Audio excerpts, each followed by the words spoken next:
Welcome to Not Milk Never Milk. Subscribe if you're lactose intolerant.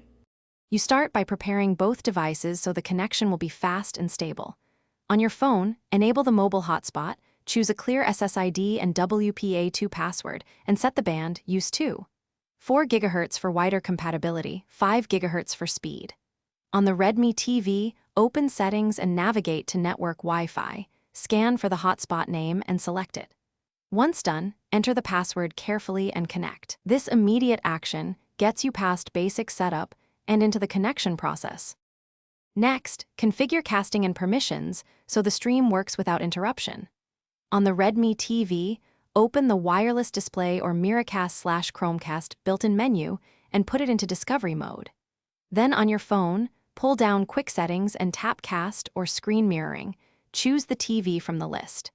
Make sure you accept any prompts asking to allow network access or device discovery on both devices. This step ensures the devices see each other and that streaming permissions are granted for the session. Finally, verify the connection and handle common issues so you finish reliably. Play a video or mirror your screen to check for audio/video sync and responsiveness. This confirms the link is established. If you see lag or disconnects, make sure the phone and TV are closer, reduce network load, switch the hotspot band, or close background apps on your phone.